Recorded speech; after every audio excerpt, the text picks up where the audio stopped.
What's up, everybody? Welcome back to Rams Brothers, the pod. I'm your host, Dean, and I'm joined by the other host of this show, Nick. And Nick, we're on to the Super Bowl. How the hell do you Oh, feel? oh man. Just absolutely incredible. Went through the entire process yesterday of just the whole thought process of everything that could happen, and then you watch everything unfold, and then here you are, and we're doing another episode, and man, it's a great feeling, Dean. We had this hat on all yesterday. Mob Squad, OG, Jeff Fisher, defense, Rams. Oh God, it's a special feeling, Lloyd. You go way past Jeff Fisher. You go back to the fearsome foursome and Deacon Jones and all those great players, Merlin Olsen. What I saw yesterday, out of this team, I trusted the defense. Like late in the game, no matter what happened, I was like, let's give Aaron Donald, let's give Von Miller a shot. Like those guys in the fourth quarter are going to make a play. They're going to increase the pressure, and lo and behold, we got the result that we wanted. And the headlines out of today, it hasn't serendipitous as it could possibly be, right? You got your Mob Squad hat on, you got your rally towel. I'm rocking Jalen Ramsey today out of respect to the fact that interception will never be dropped again, and I will always support you, Jalen. But headlines today, dude. Like, you got to be kidding me. Rams went all in, and it paid off with Super Bowl berth. Oh, I can see your eyebrows prop it up. Rams flashy superstars winning with an old-fashioned tendency. Those are just two headlines, man, that I just pulled just from Googling, Los Angeles Rams. And that's the stuff that's coming out today. Rams strike gold, beat 49ers. Another great one, right? I can go on all day about the headlines that just have come out nationally. The media, the talking heads seem to be finally backing this team. They can't believe their eyes, the fact that this team actually went all in, traded first round draft picks and traded for star power, and late round draft picks ended up hitting and converting into big time players. And it's just amazing what they've been able to do, and how it's eventually going to be duplicated and replicated throughout the league, as we talked about a couple of months ago, 3 months ago, 4 months ago. At this point, I think it was back in November. But again, this is all stuff that it's coming back to play, right? All stuff that we were initially on top of, we were expecting if everything would go into the right direction. And, when we talked about, Les Snead and Von Miller and OBJ, it was before the losing streak. But you get everything together, you win in December, you set the story up, you put the 49ers in the position that they, you lose to them, and then you put them back in the NFC Championship. Like, the story writes itself really well. Oh man, like alternate universe where the Niners win and they play in SoFi again. That is despicable. That would have been, but the Rams guarantee to win. Like you said, I trusted the defense, adjusting on the run, stopping the run, giving up the little dunk plays, but not breaking enough. Really good defense to start. And let's be real, another game where the offense should be just dominating early. Drop touchdown by Skoranek. The one guy on the team who's not going to be in my hype up video. And then, sorry, Ben, maybe next year. And Cup drops one that probably would have gone for 7, which was just so uncharacteristic. But the offense a little bit, a little shaky to get started. Stafford was a little behind on some throws. End zone turnover, if you would have told me that the under at 45.5 hit, but the Rams won, if you would have just told me straight up, hey, the under's going to hit, I would have been like, oh no, right? Because they held you to a spot where you weren't able to break through, right? I see what you mean by that line. No, I do. But then, man, to come back 10-point deficit, and to just make it a game, and to trust Gay, and to really just take the monkey off your back and let the younger brother win. What did I say last week? I was like, Dean, I don't care how many times you beat me in a row, you'll never ever be in my head, ever. It's just it's the relationship that younger brothers have to older brothers, that we always think that we can win. I don't care what odds are stacked against us. And McVay felt the same way. And it feels really good.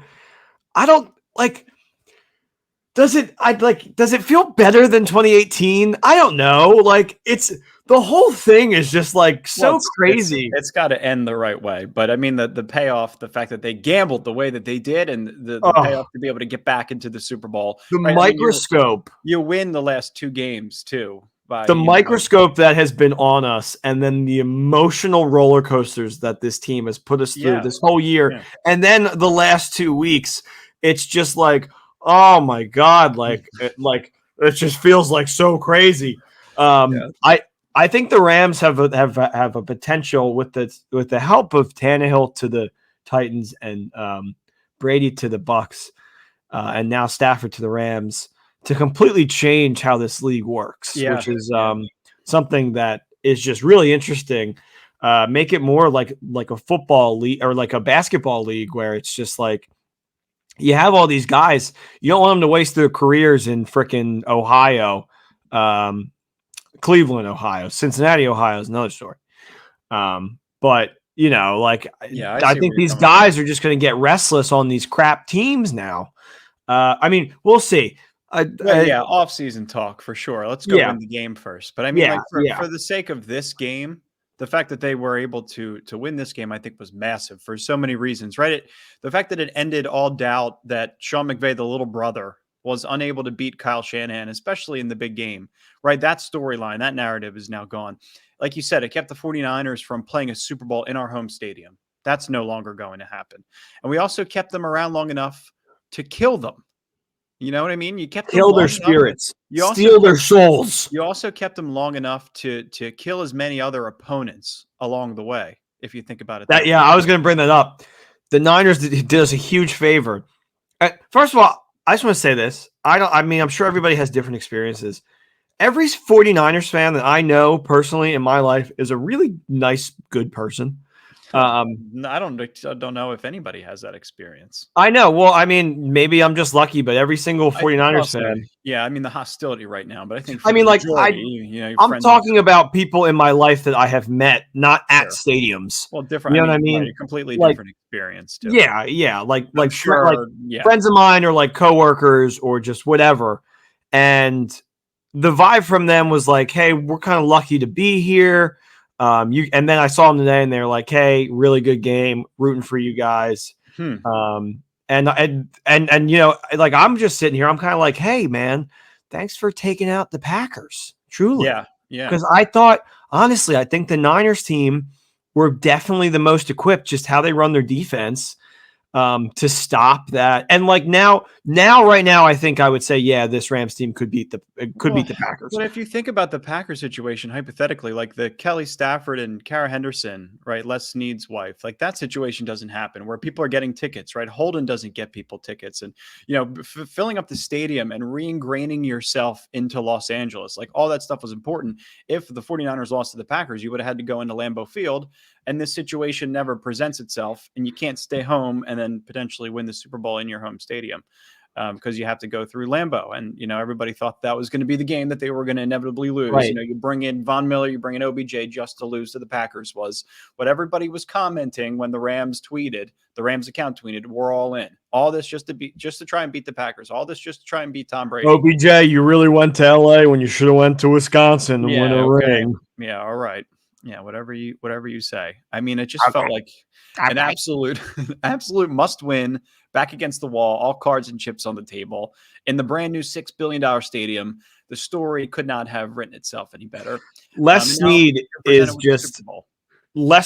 me at Dean's bachelor party, where like the night is ending and I got all the chips on the table. We're playing one-handed blackjack and I just go all in on this hand. Dean, do you remember this story? Yeah, a little bit. It's a great story. I go all in on the hand and I get drawn an 11. And if you ever play blackjack, when you get drawn on 11, what do? Les Snead will tell you. You always double down.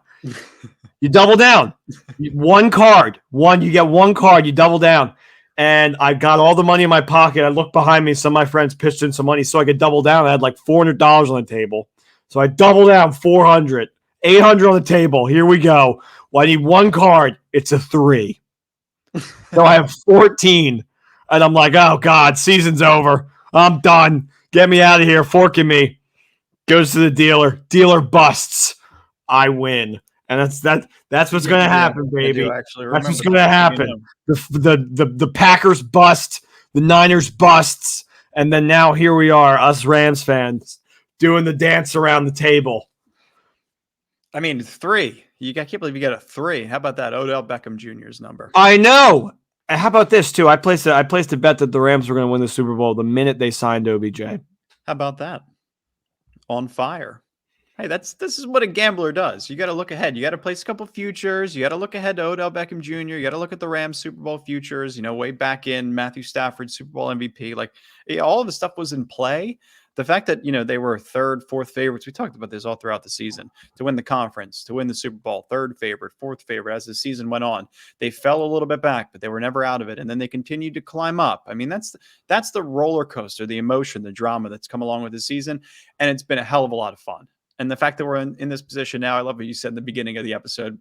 Oh, we're going to have to are we going to do another podcast? Yeah, we would have done another podcast, but it would have been depressing and sad. And the following 2 weeks, we would have been surrounded by what just happened. The 49ers. We would have had to watch a 49er Super Bowl. I might not have watched it. I said the same thing. I probably wouldn't. I would have boycotted the game. But let's get into the offense in this game. We'll go offense, defense, special teams. Matthew Stafford. He's the guy everybody wants to talk about. He's the guy who just won 3 playoff games. He's the guy that if he wins another game, if he wins a Super Bowl, he might find himself in the Hall of Fame, believe it or not. And 4 weeks ago, he was 0-3 in the playoffs, and nobody thought he could win a playoff game. He now has a 500 record in the playoffs. Yep, he's 3-3. And guess what his record is with the Rams? 3-0. He was 31 of 45 for 337 yards, 2 touchdowns, 1 interception. Could have potentially been 2. The play, I'm going to play a video. I want to play a video on Sean McVay, just on the post-game press conference. The way he talks about Matthew Stafford is admirable, but it could have went south. I mean, I don't know how different the conversation would have been if it did go south and Jaquiski Tartt ended up making that interception. But let's hear what McVay had to say on Matthew Stafford after the game. You guys went out and got Matthew Stafford for what's happened the last 2 weeks. What do you think the answer to that question is? I mean, here's what I would say, Gary. We went out and got him because we thought it was a chance to be able to get a great player of his magnitude. Those things don't come around often. What he's done, he's elevated everybody around him. He's made me a better coach. He's made his teammates better. He's such a great person. I think you guys know from getting a chance to interact with him, if you don't root for this guy, something's wrong with you. And, he's a great competitor. I think we saw that each of the last – we've seen that really throughout the whole season, but I think it's really been on display these last couple weeks. We talk about competitive greatness all the time, being your best when your best was required. He embodied competitive greatness today. Love Matthew Stafford, Gary. I have to say, I feel like he makes us better fans too, right? Matthew Stafford has made us look at the picture completely different. He's made us observe situations. He's made us study the film a little bit harder. He's made us evaluate what veteran quarterbacks do when they have to diagnose things in real time, when defenses throw different schemes at them and they drop coverage and safeties move, and they're predicated on a movement or Cooper Kupp on 3rd down, and you can make that adjustment with McVay in real time. I'm just impressed. I'm impressed by it all, and it was stuff that I had hoped was going to come to fruition, especially in these times in the season. But I mean, that for it to just happen like this, the way that it did yesterday, in big moments against San Francisco, was as good as I could possibly imagine. It felt like a dream. As I'm seeing them on the stage accepting the NFC Championship trophy, I'm like, this is Madden. As the year went on, he has continued to grow for this team and has addressed all of our concerns. Yep. Like I remember early on, I was like, man, he really has a good connection with Kupp, but I would like to see him get Woods more involved. Yeah, I would like to see him get these other guys involved. I would like to see him stick less to the deep ball and just get solid throws and dink it, throw it a little short just so you can get a couple yardage, which isn't always his call. Yeah, but at the end of the day, he's the one that's throwing the football, right? Right. So he has to find the right play. To win 3 playoff games in a row, I said the year was a success if you got to the NFC Championship. Yep, you did. And not only do you get there, but you win, and now you have a chance to win a Super Bowl at home, something that's only been done once before. Mm-hmm. And my golly, I think they have a really good chance. I think It's interesting with Von Miller and Aaron Donald against this D line alone, I think you could throw 69-year-old Peyton Manning out there as quarterback, and they could still win this game potentially. I really, really, really like what we're seeing from the defense and the offense, of course. Yeah. Particularly Cooper Kupp. Let's just 11 catches, 142 yards, 2 touchdowns. Yeah, but you talked about I mean, Cooper Kupp's awesome, and Well, yeah. we'll get back to him in a second. But you talked about Robert Woods, and I just wanted to bring this up. We'll go back to you in a second. When you talked about Robert Woods and like developing that relationship, and now my Cooper favorite Kupp, player on the Rams for the last 5 years, by the way. Oh man! Robert Well, Woods. as soon as he 4 went years. down, my only mentality was try to win the Super Bowl for Bobby Trees because he had been true blue. I mean, he came in as a free agent, but he had been everything that you could want. He's been the embodiment of a run blocker, of a pass blocker, of a hard-nosed receiver, you know, fighting for a Pro Bowl, fighting for 1,000 yards, fighting for 10 touchdowns every year. Like he's just everything you could want in a player. And the fact that like Cooper Kupp was talking about his impact as he was able to come back into the building just in the film room. And now that he's able to kind of have some of that stuff rub off when they're in the film room together, when they're spending time with Odell Beckham Jr. And you see that 9 catches for 113 yards. And what Odell Beckham Jr. is able to do is just extremely impressive, right? This big play that also caused the helmet-to-helmet hit was right after the Jaquiski Tart dropped interception. Like this changes the whole game. What an opportunity for the 49ers. It doesn't pan out. And now Beckham, and he gets hit by Jimmy Ward. And that. What were we going to say? Kurt Warner tweets about that too, like essentially saying after that dropped interception, not losing any confidence, delivering a dart down the sideline, like just essentially like that's what you need out of a quarterback. That is the DNA that makes a quarterback special. And that play, the throw, the catch, Odell, like Stafford gives it to these tiny, like in the smallest holes for some of these guys. Yeah, Odell, the windows are tiny. The window is so small. Every time he's getting the ball, I swear he's like falling down and like grabbing it like as he's coming down. And it's like the guy, like the defender's over him and he's like sliding down and it's like falling into his chest. It's really just amazing. Just the connection between those two has also flourished, which is something I wanted to see out of Stafford and Odell. Maybe get Skoranek to catch a couple more passes, but let's get Skoranek to catch a couple more passes. But between this duo, Cooper Kupp, Odell Beckham Jr., you know, you talk about Torrey Holt, Isaac Bruce, each had 7 open targets. The first wide receiver duo to do so in a game this season. The 6th duo since 2016. Open targets equals 3+ yards of separation. Kupp had 7 receptions for 83 yards on 9 targets, and Beckham 6 receptions, 84 yards on 7 targets. Those were their 7+ open targets where they were open by 3 or more yards. So that means they're not only great receivers, but they create separation for themselves. And they're great route runners, and they know how to catch the ball. Beckham stabs at the ball, right? Cooper Kupp can catch the ball in traffic, although he had the drop. Beckham had a drop too earlier on, but it was a throw that was behind him. But at the same time, I trust those two with my life. You know, 10 out of 10 times they're making that catch. I don't care about a fumble or a drop here and there. I trust them in the big game situation. Always. Yeah. No, 100%. Odell has been one of my favorite receivers since his tenure in New York. I've always loved to watch what he was doing. It was such a crime to see him in Cleveland. And Cooper Kupp, I mean, talk about a guy that's just continued to grow. When you upgrade the quarterback position, it kind of makes the whole offense a little better. Yep. And you're giving Kupp opportunities to get just crazy separation. I mean, and really, like, how can, like, Kupp is our guy, right? He's a number one. How can you leave OBJ open? You know what I mean? It's like, it's so hard to get both of these guys, like as a defense. Well, and then you know what? You got Blanton. You got to account for Blanton. You got so like it's about Blanton. Yeah, like it's really the offense is explosive. The defense is just filled with hunks. you just got to feel really, really, really good. And the special teams too. I love. I've been enjoying what they're doing. I think Gay may be a little hurt or something's going on with Yeah, him. he's Maybe. fine. I just think But- that offensively, like they take advantage of mismatches. Cooper Kupp, third down alone. Cooper Kupp was targeted 8 times, had 7 catches, 108 yards on third down alone, and 2 touchdowns. Third and Kupp. Just rename it to third and Kupp.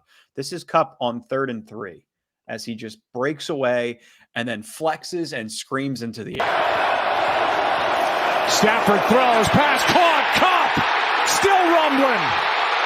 Kupp down to the 12. Can you do it for me? Oh, are you kidding me? That's the best, man. That is the best. I mean, those are the kind of moments you see the slow-mo shot of him flexing and the camera just kind of panning in on him. And that's what you want. You could tell that those are the season-defining moments, the stuff you'll look back on in history. Big moments, man. Yeah, unbelievable play. And he's another guy, catches the ball in traffic. And you know what? When it comes to mismatches, like Emmanuel Mosley in this game, he was a mismatch at times, but he never usually is.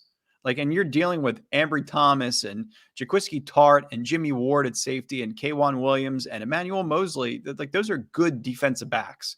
Like, you got to be able to pick your poison and diagnose in real time and create separation. Cooper Kupp and Odell Beckham Jr. and Kendall Blanton did a really good job of doing this. And Stafford did more than just diagnosing in real time, right? I think McVay did a really good job of calling the game in certain situations. But I mean, Stafford adjusted to what the defense threw at him. And that's what a good quarterback does. I mean, Wait. Go ahead. What do you have to say? You said McVay did a really good job calling this game? For the most part. There were like grades. Like if I were to hand out grades, pretty much everybody gets an A. Ben Skoranek, D+. Oh, take it easy on Ben. One target. He'll be fine. He's a great special teams player. No, I know. He's a good blocker. He did have a bad hit on special teams that was luckily not called. Yeah, he did. But he's a good player. He is a good player. He is. It's just right now it's just my running gag of the epi. I get it. But I like McVay 2 questionable challenges and having no timeouts. Like Niners needed like a 4-minute drive really just to run the ball. Yeah. But after Aaron Donald had that speech, I was like, oh my, like, yeah, no, you can't let Aaron Donald not win this one. And then the best celebration ever. Yeah, the ring. Yeah. Aaron Donald over 2.5 sacks in the Super Bowl. I might have to take that one. What celebration were you talking about? Was it this celebration that's on your screen right now? Oh God, that is so beautiful. It's the greatest picture ever, man. If they end this thing the way that they should, that'll be framed on my wall for sure. But yeah, I mean, listen, could talk about Mick Martz, the challenges, the timeouts. That the timeout usage is very, very correctable. And yes, Nick. Well, also, I'm like in McVay's defense, he won 2 challenges this year in the playoffs. He won 2. So right. Well, yeah, but I mean the Sony Michel, like you can go back to the Sony Michel call, the screen on 3rd and 3. He's like, my bad. 4 yards. Yeah, he actually pointed to himself. When we were on their 18-yard line, you go back -4 yards on a possession. They ended up tying the game 17-17. But McVay's got to have somebody in the booth or the sideline that's telling him what's going on, whether that's O'Connell or the rest of this Rams' coaching staff. Wait, I'm just going to give you a peek at the Rams' coaching staff. I'm going to share my screen. We're going to bring it up here real quick. Check this out. Here's the Rams' staff. Okay. Oh. So we got Bonamego. Of course, we know Bonamego from last year. Thomas Brown, great coach. Kevin Carberry. But I mean, I'm looking at guys that could potentially get in his ear. How about offensive assistants? Well, there's 3 here. There's Nick Jones, there's Zach Cromer, and there's Chris O'Hara. And let's see who else is on the offense. Well, there's a special teams coach, Dwayne Stukes. You can get out there. You can tell McVay. I don't know. Let's look up to the booth. How many of these people would McVay actually listen to? Yeah, true. But how about this? How about his coaching fellow? Do you see this? Do you see Lance Schulters is the coaching fellow for the Los Angeles Rams? That's like how Lance Schulters was a decent player. That's like how in film there's somebody credited as best boy, which means he's really just like the grip, but they call him the best boy.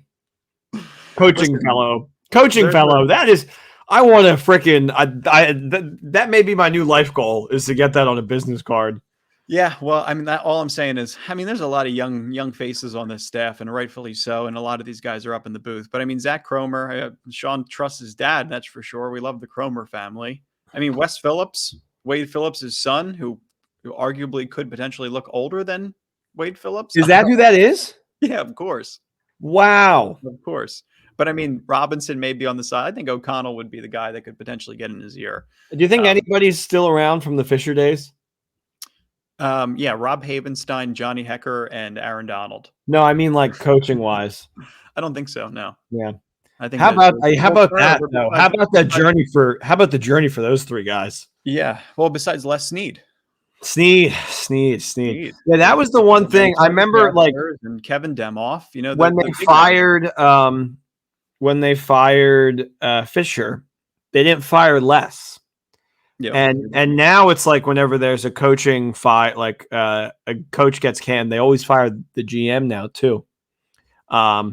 But there are some cases where I think that's the wrong play, like the Vikings this year. The Vikings have an amazing team. They just had a terrible defensive-minded coach. Yeah. Yep. I would have kept that GM, but hey, I mean, I'm glad we kept Les. They got a new GM. I think they needed to start fresh. They'll probably bring in a Rams coach and be offensively fine-tuned is what I think. Vikings. As long as they don't get Josh McDaniels. They want a high-powered offense, but I don't give a shit about the Vikings whatsoever. Let's talk about the Rams. The Rams in this game. The other thing I wanted to talk about was the run game and Sean McVay. Right, I'm gonna play this video just on. I think Michelle got more carries. Did he not? No, he did not. No. Michelle had 10 carries. Akers had 13. Oh, I was close. Yeah, no, kind of close.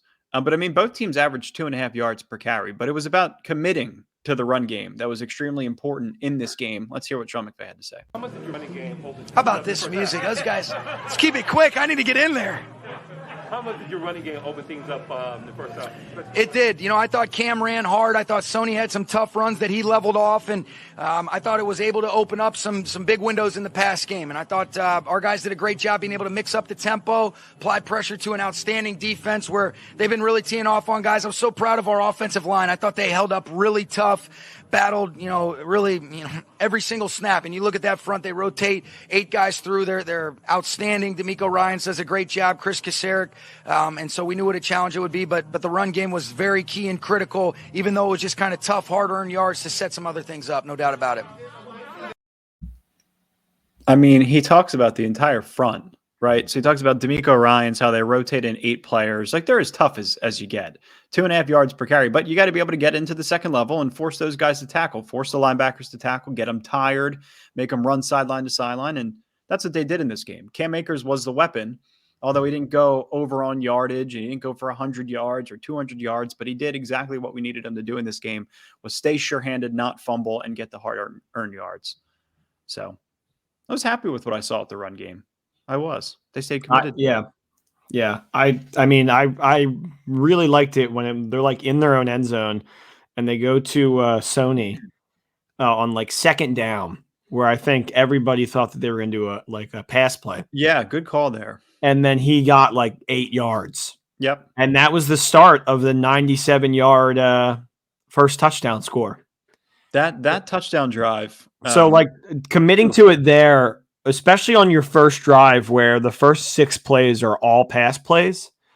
Like if you're playing the long con, then everybody would think that you're going to throw it on that second down. And then to bring out Sony, you're just like bowling ball back. Yep. To really have that there is magnificent. That's why I like Sony. It was a great piece to your arsenal. Yep. Yeah, me too, of course. And then after that play was a conversion on third down, right? And then it led to 4 more conversions on third down in that series. I think 2 of them went to Cooper Kupp, and it ended with the Cooper Kupp touchdown. Those are the kind of drives that Super Bowl teams are made of. And that's the kind of drive we got in this game. I mean, if you would have told me the Rams would go 97 yards on 16 plays against the 49ers in this game and score a touchdown, I would have said, probably not. But yeah, we talk about McMarch, talk about the challenges, but I want to kind of end it with Cooper Kupp because I just feel like he's the face of this offense. And I want to show real quick, Stan Kroenke got to talk a lot after this game. They gave Stan Kroenke a lot of face time. Stan Kroenke with the most lackluster Mr. Burns, whose house. Oh, you want to hear the Who's House real quick? I have it for you. Hold on. It's been a great number, five years now that we've been out here. Fantastic, and you look around you and whose house? Who's a house? I don't know. I want that as like a ringtone. Yeah, same. I thought I heard him real quick. I thought I heard a little hiccup, like he was. Whose house? Oh, that's the greatest. That's the greatest soundbite. That's the stuff that you live for to see out of your owner. And then I just wanted to end it up with Cooper Kupp real quick. I think he thought the season was over based on his body language and how tired he looks there. And I also think he was pissed that there weren't a lot of Rams fans. Like it was like 60-40. I think they said he knows they got it. Yeah, he knows they got to win it back. He knows, and that's how you do it. You win, and you keep them out because you keep winning. And fans don't want to come travel and see their team lose. That's it. Something that I see as on a daily basis as an LA guy. A lot of Rams love, a lot of jersey love for the Rams. A lot of I'm a Raider fan, but go Rams if they win it this year. Talks like that, and I'm like, hey man, you do you. I could never think of abandoning my team, but stay away from us. If you want to come over, no. Yeah. If you want to come over, if you want to come over to our side, freaking come over, man. We got NFC Championship hats. We got great. I mean, this may not be a popular opinion among Rams fans, but I want my stadium to be filled with other Rams fans. I don't care if they've been Rams fans for a year or 2 years. Of course, I got you. I'm just saying I don't want any bad Raiders juju coming in blowing up our spot. The Raiders. I don't like the Raiders at all. I don't like them at all. But I'm going to sign off with because this is the embodiment of what this team is. Sign off. No. I'm just going to sign off with the video when we're talking about the offense. And we'll transition to the defense. We got plenty of pod left. Relax. I know. I was like, what are you doing? Sit back, relax. Is this parent corner? Get yourself a beverage, whatever you got to do. Hold on. Here's Stan, real quick. Talk about Cooper Kupp. And, Les and Sean look at it that way. And so you put faith in them, and they've been able to produce. So, real proud of them. And you watch some players come up, that Nick Scott and Long and some of these players over the years. John Johnson was here. I mean, they're just examples of a few of the guys they've been able to develop. And the best being Cooper Kupp in the third round. How about that? Well, congratulations, Mr. Kroenke. Cooper Kupp in the third round. How about that? How about Cooper Kupp in the third round being everything you could want as a Rams fan? If they make a Stan Kroenke movie, they should just cast Mitch McConnell. I might have to bring up a picture of Mitch McConnell. I don't know if I. That's all right. That's all right. I don't know if I have. He looks like a turtle. Okay. Yeah, I mean, Kroenke may not have it in the looks, but the pockets. It's cool to hear him talk about the team and actually weigh in and add some some good points. I mean, Kupp in the third round. How about that? I bet it's something a lot of Rams fans probably didn't even know he was drafted in the third round. Yeah, I doubted the pick. I didn't get to watch Cooper Kupp in college, so I didn't know what we were getting. I wanted to doubt it. Doubt it is an understatement. The way I felt about Stafford is how Dean felt about Cooper Yeah, but Kupp. Nick, it's different. You pushed it for like 18 weeks of a podcast. I was mad for like 10 minutes. Well, yeah, I mean, one of the guys doesn't lead the offense, and one of them is now having a breakout year. It's a completely different situation. We also didn't have a podcast. I also didn't have two logical people telling me that what was going to happen. Yeah, nobody knows what's going to happen. I know. That's why it's so amazing. I only had, true. I'm just saying that I doubted it because the situation that they were in back in the day never had a big time number one receiver for my entire childhood. I didn't know Cooper Kupp was going to be that guy, and he turned out to be that player. So that's what I loved, and that's what I love to see come to fruition. The fact that he's also the exact same age, height, weight, measurables are all the same, except I don't have the same athletic ability. I have a good arm, but I'm a podcaster. Cooper Kupp is a triple crown. Your measurables are all the same? Yeah, everything's the same. It's all the same. It's weird. Me and Cooper Kupp are hand twins. Identical hand twins. Identical hand twins. Did you know? This hand is your hand. When I meet Cooper Kupp, I'm going to say, Coop. This Can't you hand is tell? my hand. Yeah, no. All right, the defense. So, Kyler Murray. Look at this. Everybody loves this. We are having so much fun on the pod right now. We're having fun. Look at all the live comments come down the side of the screen. Wouldn't that be cool? Yeah. Hand twin. Dean's hand twin is actually Stan Kroenke. No, just the three quarterbacks we played so far. Kyler Murray, guess what his numbers were? 1934, 137 yards, 0 touchdowns, and 2 interceptions. I wonder if they'll ever be able to get it together because they always start out so hot. I wonder the same thing. Tom Brady, 30 of 54, 329 yards, 1 touchdown, 1 interception. Retired. He only threw for 1 touchdown that game? Hey, yeah. May retire. Who knows what's going to happen with him. Day to day. Jimmy G, hardly over 50% completion percentage, 16 of 30. 232 yards, 2 touchdowns, 1 interception. Total combined, 55.1% completion percentage, 5.92 yards per attempt, 3 touchdowns, 4 interceptions. I mean, that's the defense. But it's also, you got to take into account, getting them off their spot, timing, the pressure. All right, it's not all about sacks. You don't necessarily have to sack Tom Brady 15 times, but if you could pressure him, if you can get into his passing lanes where he's going to step up, where he's going to make a throw, where he's leaning, if you can pick up on his tendencies and get to the quarterback and bring him down, or just cause the pressure, get your hands up, like that makes a huge difference. And that's what they've been doing against opposing defenses or offenses rather. And that's why they're in the Super Bowl. How about that? Garoppolo with the most touchdowns against us. Yeah, Murray, Brady, and Garoppolo has the most. I don't think he's even a Niner next year. I mean, maybe they keep him one more year. Garoppolo was 6-0 against us prior to this game. He knows how to play the Rams. He also plays them a ton, twice a year. Yeah, it's like the Goff Cardinals effect. He's just like a god against the Cardinals. Yeah, like Murray and Wilson can't play against the Rams. Same kind of thing, right? Yeah. Well, Murray beat us this year, but yeah, I hear you. Yeah, he did. They actually kicked our ass this year. How about the Aaron Donald speech? Because the score was 17-14, and we were down when this speech took place. And this is the first time I was able to actually hear what he had to say. So I'm going to play it. Tell me if you could hear what he has to say. We'll get feedback from the viewers as well. We here, man. We one game away. Blow up. We're playing for something, man. We're playing for something. This gotta mean something to you. It gotta mean something. Everything you got. Everything you got. Let's finish this. No doubt. Let's go. Everything you got. Finish on 3. 1, 2, 3. Finish. Not messing with that. Dude, the video, the angle where you can see his face, and then you see 94 Robinson just looking like 100% zoned in, like looking like the brother from Welcome Home, Roscoe Jenkins, Michael Clark Duncan, but even bigger and scarier. Like that is like I just trust them with my life that like if a bullet was coming at me or like the giant is Andre the Giant was running at me, or these guys would be able to just block whoever, or maybe if I was behind them and they were trying to kill somebody, but you know what I'm saying. Sure.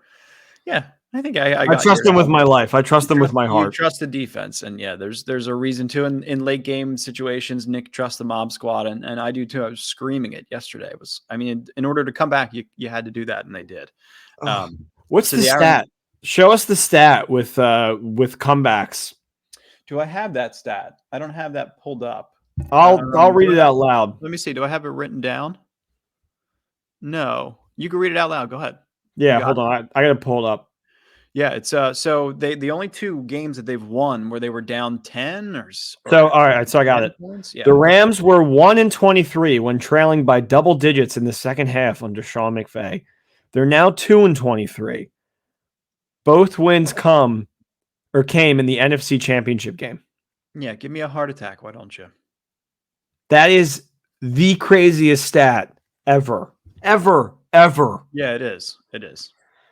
It is. And the fact that, That's why, like, during that game, I mean, never give up. I did never give up, but in my head, I'm like doing oh mantras yeah, to you make sure that I'm prepare. You like, prepare. Yeah, I mean, you yeah. think about stuff that you'll do the next day, and you think about how shitty the next day will be at work, and you think about how awful the podcast will be. But you get through it, and it takes a couple of weeks, and you adjust. The weather gets nicer.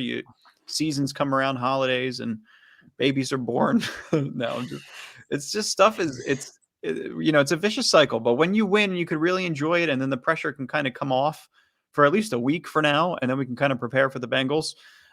It's going to be nice. But the defense, how about Eric Weddle? Eric Weddle led the team in tackles and did not come off the field. Did not come off the field once. And you know what? There were moments in this game where, you think to yourself, is he a vulnerability in coverage, or, is he a step or two late, or, is he not making the tackle he should? It was not the case. I mean, Eric Weddle was a guy that came off of the scrap heap, came off of the bench, came off of retirement. And Did you hear how he said how he kept in shape? No, I didn't. Go ahead, tell us. Pick up basketball. No way. You're kidding me. Pick up basketball is how Eric Weddle was staying in shape. That's awesome. That's what you have to do. It's freaking amazing. It's the best form of cardio. I haven't played pickup in forever. I'd get my ass kicked right now. Although, low post. Feel me? Yeah, you do. We played one-on-one. You remember. Yeah, you beat me 6 times in a row, and then I won the one game where we put money on it. See, there you go. That's what it's all about. I think that between money being placed on games, between winning 2 of 23, between winning 1 of 7, players like Nick Scott, like that's what you need. You need a player like Nick Scott laying the boom on Deebo Samuel, the hit stick, whatever you want to call it. Also, I want to say, even though I felt like it could have been over, when the Rams were down 10, I placed a bet that they were going to win. And then when it was a tie game, they were minus 2.5. I was like, that's essentially a money line bet. So I took that too. Obviously everybody has their heart on it, but I just like at the end of the day, you watch the offense, you look at time of possession, and you're just like, they are playing the better game. They are the better team. And there was a real shot like where they rolled them over in that game. But it didn't work out like that, but that's totally okay, because then you beat him in a Aaron Donald filled way. Another like beautiful one thing I hate is when the announcers are like, "Hey, the Rams have Aaron Donald, a name that we haven't said a lot tonight. He's getting doubled, tripled, Well, that's like every other play." And then like it's almost like it's like Beetlejuice. They said his name 3 times and he just appeared on like the last play to have like that Cardinals, the end of the Cardinals game in Arizona, where he's just like flexing on the camera for him to end it like that with a pick. Oh my God, Marone. Yeah, I mean, the front four is it's a fearsome foursome in its own. It's Donald, Gaines, Floyd, and Miller. And then you also sprinkle in Ashawn, you sprinkle in Marquise Copeland, who's played some important snaps, and then a rotation of Obo and Hollins fresh off the bench for our 2 edge rushers.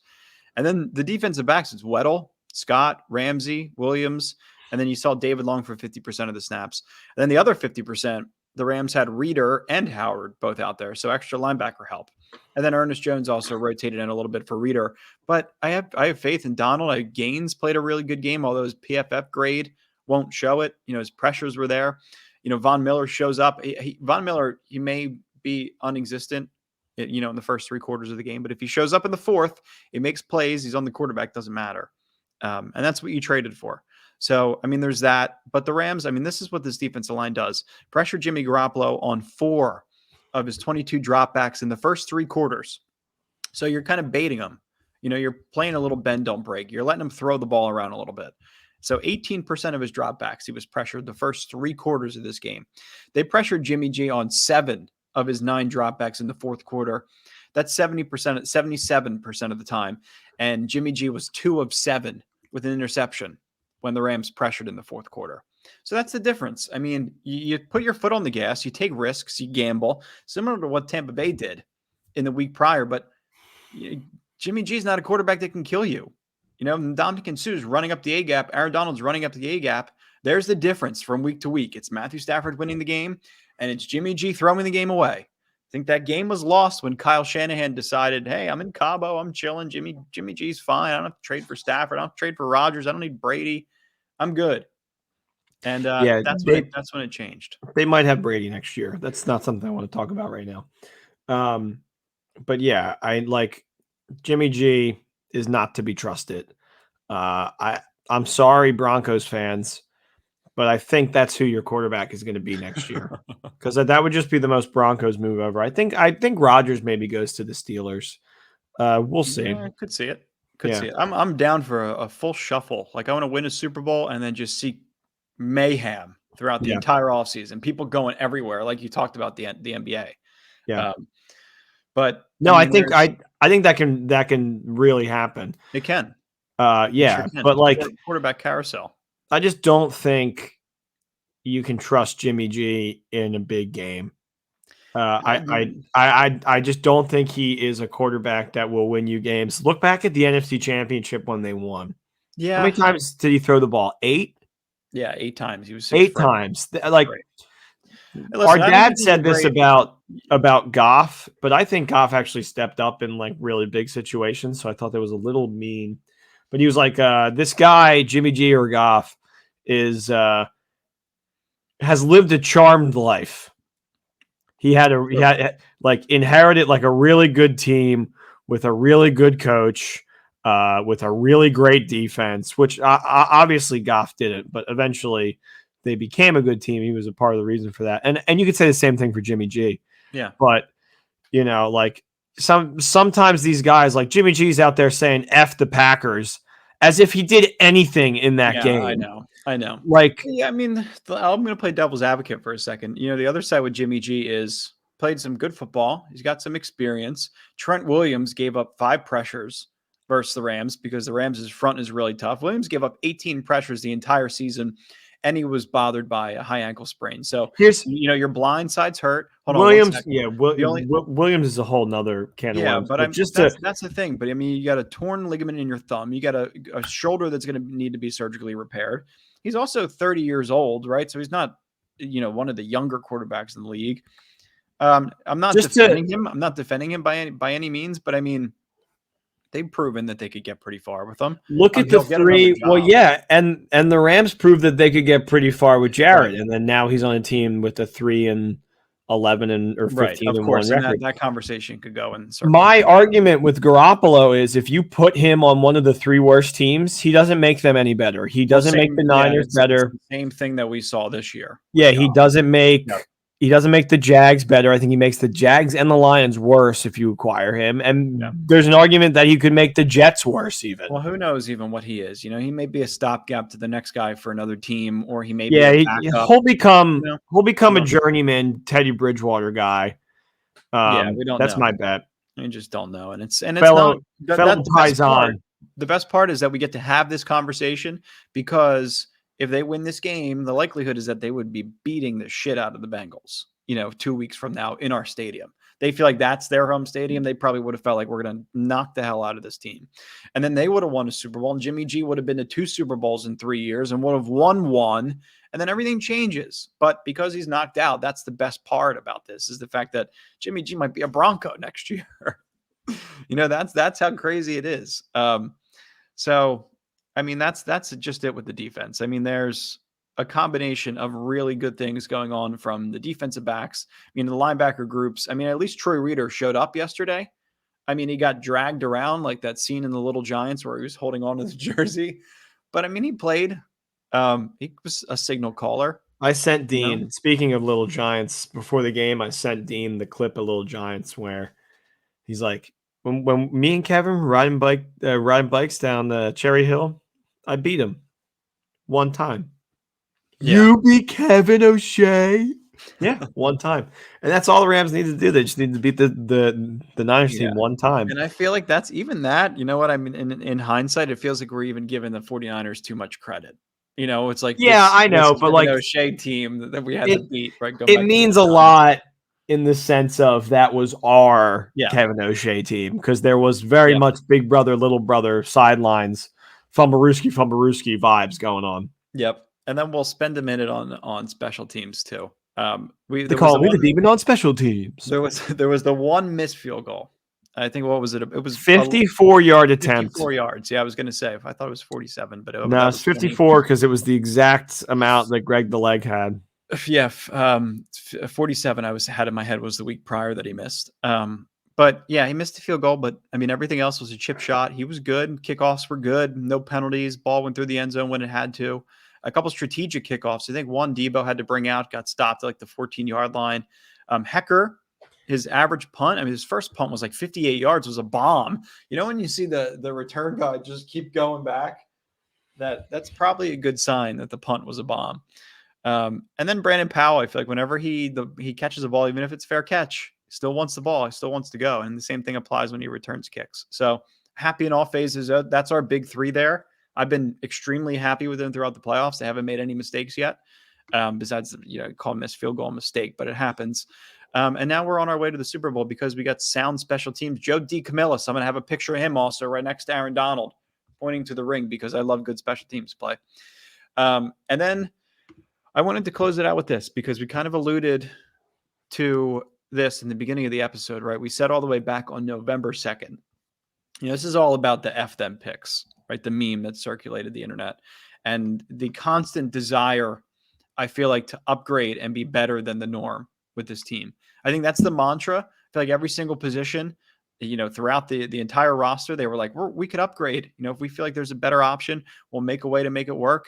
We feel like there could be some chemistry or some synergy with Von Miller and Aaron Donald. Like, let's figure out a way to make that work. Odell Beckham Jr., they so happen to bring him in like a day before Robert Woods tears his ACL.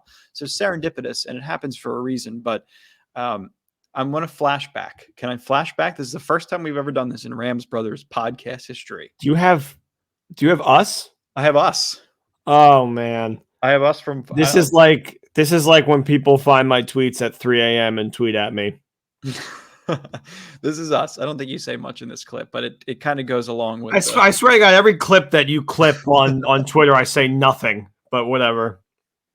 Go ahead, show it. Right, I'm going to play the clip. Show you. The argument always is that they have no top picks, but when you're good, late first round picks don't really matter that much anyway. They're the masters at the comp pick formula. So every single member on the Rams staff, I feel like, has some kind of degree in comp pick formula.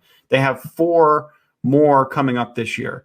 This is going to be the template, I feel like, that's going to be used by lazy coaches and GMs for the next 20 years. And it'll never be as well executed as the Rams are doing it right now. I promise you that. If the Rams win the Super Bowl this year, I promise you that they will start talking about Les Snead and Sean McVay like they do Billy Beane and the Oakland A's of Moneyball. What they're doing with these contracts, the way they're developing players, bringing in complementary traits through the draft, signing players to core contracts, going top heavy, trading away top picks, all of these things are so revolutionary and unique to the league that it's blowing people's minds to the fact that they just want to go against it whenever they see the Rams have traded a pick. Like, it's almost a joke now, to the point where it's, the Rams are never going to have a draft pick. The Rams are averaging 9 draft picks per year under Snead and McVay. But look at people aren't understanding the late round guys that they have been getting, like Henderson and Akers. Yep. Like, those are both. See, you were in the clip. No, yeah, cut me off. Cut me off. But no, I made an excellent point at the end. I was so badly. I wanted to just make the whole clip like a minute and a half clip of just me talking, and you're just like anxiously waiting there because I can see you in the box below. I thought that just would have been the funniest thing, but I can't. It would have been great if you would have cut me off right as I was about to start. That would have been something. You had you look like that's back when you were still. I was going to do it as a joke, but it's not a good joke. Punching your peas and banging the table so you could hear everything. Your face looks fatter. I was like this close to the camera. My face looks fatter then. I thought I looked tanner and younger back then. I was like less than a year ago, tanner and younger. Oh man. So yeah, the Moneyball comparison I love, and maybe there's a movie one day. That would be cool. You have to capitalize it and you have to win this year. This is just some different stuff. But also, here's what I'll say. Here's my version of that, because I had this in my brain. As everybody knows, I bring up Nintendo and Rareware and stuff all the time. Dean rolling his eyes. For those who are just listening, Dean is rolling his eyes. There was this game that was supposed to come out for the GameCube made by Rareware called Donkey Kong Racing. Dean, do we have a clip? Pull up the clip of Donkey Kong Racing. Do you have the clip? No, but if you stall for 2 seconds, I'll pull it up. Hold on. It looked like the coolest game ever. It was so awesome, and like we watched the trailer before it was going to come out. We were like, oh my god, this has the chance to be the greatest thing of all time. And long story short, Rareware gets purchased by Microsoft. The game never comes out, so we just have this trailer of this like inevitable, oh my god, like this could be so amazing. And that's what that 28 team kind of felt like. The trailer. This trailer is the 28 team Rams, where it was like everything looked just so amazing. It looked like the coolest game ever. Sequel to Diddy Kong Racing, sequel to the greatest show on turf, Donkey Kong Racing. And now we have a chance to actually have Donkey Kong Racing in 2022. Greatest show on earth 2.0, greatest show on surf with this new Rams team. Oh, look at DK coming in on Ramby. They had this mechanic where they had this mechanic where they were going to be able to like switch characters on carts. Diddy Kong Racing is one of my favorite games ever. Just like how the Rams in 1999 team was my favorite team ever when I was a child. It came out around the same time. So that's my version of the Moneyball. Your origin story, your origin villain story. I'm not a villain, man. I'm not a villain. I was a villain for a little bit. I don't like to be a villain. I'm like Loki. You know what I mean? Yeah. Like I start as a villain, and then by the end, I'm like, Thor's like, Loki, if you were here, I'd give you a hug right now. And then Loki's like, I'm here, brother. How about this?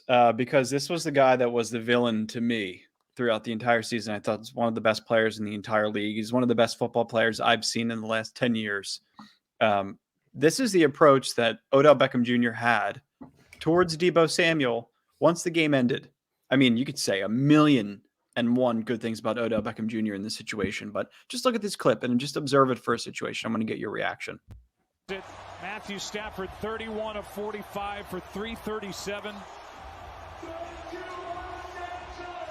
2 touchdowns and a pick in an emotional moment between Odell Beckham Jr. and Mr. Everything for the 49ers, Deebo Samuel. Go ahead. What's your reaction? No, I knew Odell was always just one of those like, stand-up dudes. If you heard how other players talked about him, they always said he was just like always, trying to help people out, trying to make people better, escalate people. Odell is somebody that has a lot of respect for himself. He wants to put himself in a situation to succeed.